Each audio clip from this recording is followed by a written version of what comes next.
जैसे घुंघरू बजते हैं उसी तरह से आवाज आती है, लेकिन दिखते नहीं है, परछाई भी नहीं दिखती है उनकी, भगवान की।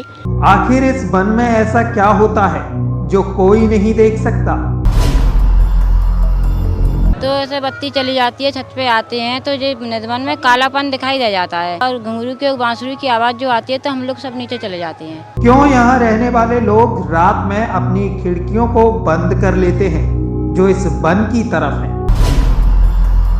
2 साल पहले कोई जब मैं रुक गया परदेसी, तो वो रात में रुका तो उस छत में देखा है तो वो क्या है कि वो जिंदा वापस नहीं गया, वो खत्म हो गया है। इस वन में रहने वाले पक्षी आखिर शाम होते ही इस वन को छोड़कर क्यों चले जाते हैं?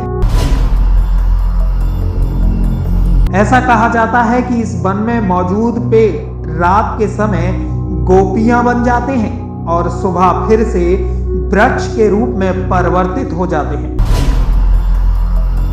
निधिवन रहस्यों से भरा एक ऐसा वन, एक ऐसी रहस्यमयी जगह जहां आज भी लोगों का यह दावा है कि शाम ढलने के बाद अर्धरात्रि भगवान श्री कृष्ण और राधा रानी महारास करने के लिए आते हैं। आज भी निधिवन के पड़ोसियों को बांसुरी और पायलों की धुन सुनाई देती है। आज मैं आपको निधिवन के ऐसे रहस्य के बारे में बताने जा रहा हूं जिसे सुनकर आपके रोंगटे खड़े हो जाएंगे। और ये रहस्य निधिवन की पड़ोसी 99 साल की सेवा देवी के द्वारा बताया गया है। राधे राधे, हरे कृष्णा। मैं हूं अरुण। वृंदावन का निधिवन आज भी लोगों के लिए रहस्यों से भरा हुआ है। ऐसा कहा जाता है कि आज भी भगवान श्री कृष्ण और राधा रानी यहां महारास करने के लिए आते हैं।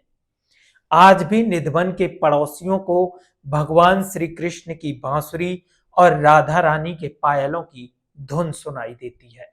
भगवान श्री कृष्ण और राधा रानी रास करने के बाद निधिवन में मौजूद एक रंग महल में शयन करते हैं। रंग महल में आज भी भगवान श्री कृष्ण के लिए पान, दातुन, लड्डू और पानी का लोटा रखा जाता है और भगवान के शयन करने के लिए एक बिस्तर भी लगाया जाता है। इसके बाद मंदिर को ताले से बंद कर दिया जाता है, लेकिन जब सुबह मंदिर का ताला खोला जाता है तो दातुन चबी हुई मिलती है, पान कुतरा हुआ मिलता है और लड्डू आधा खाया हुआ मिलता है। पानी का लोटा फैला हुआ मिलता है और बिस्तर अस्त व्यस्त दिखाई देते हैं, जैसे बिस्तरों पर कोई सोया हो। और निधिवन के इस रहस्य को आज तक कोई सुलझा नहीं पाया और ऐसा भी नहीं है कि इस रहस्य को सुलझाने की कोशिश न की गई हो, प्रयास न किया गया हो। निधिवन के अंदर बंद इस रहस्य को सुलझाने के तमाम प्रयास किए गए, लेकिन आज तक वो प्रयास असफल रहे।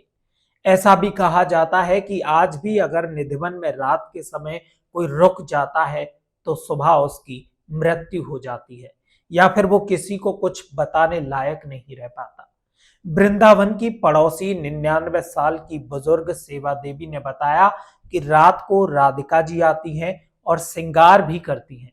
इसके बाद यहाँ महारास भी होता है और भगवान श्री कृष्ण की बांसुरी और राधिका जी के पायलों की धुन साफ सुनाई देती है। यहाँ पे रात के समय भगवान आते हैं, राधा आती हैं, श्रृंगार करती हैं, अपना श्रृंगार उनका बिखरा हुआ रहता है और रात को रास करती हैं। हम सब जने आवाज़ सुनते हैं उनकी, क्या क्या होता है दिखाई नहीं देते हैं, लेकिन कोई दिखता नहीं है, क्योंकि आज भी निधिवन के पास जो घर बने हुए हैं उनमें अधिकतर खिड़कियां नहीं हैं और जिन घरों में खिड़कियां हैं वो लोग शाम ढलते ही अपनी उन खिड़कियों को बंद कर लेते हैं।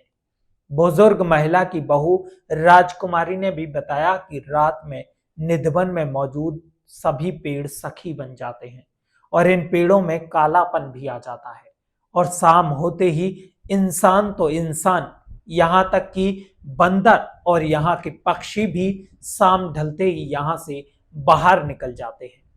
राजकुमारी ने बताया कि अगर कोई यहाँ भगवान को देखने के लिए रुक जाता है तो वो खत्म हो जाता है, यानी कि उसकी मृत्यु हो जाती है।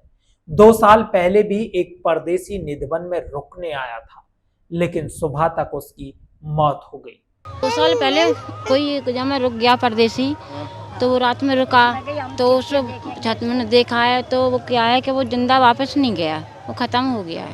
आज भी निधिवन का ये रहस्य बरकरार बना हुआ है। आप निधिवन के बारे में क्या कुछ जानते हैं और क्या कुछ कहना चाहते हैं? अपनी राय हमें कमेंट बॉक्स में जरूर दें और हमारे चैनल पर आने वाली अगली वीडियो का नोटिफिकेशन पाने के लिए हमारे चैनल को सब्सक्राइब करें और बेल आइकॉन दबाएं ताकि हमारी आने वाली हर स्टोरी का नोटिफिकेशन आप तक पहुंच सके। राधे राधे, हरे कृष्णा।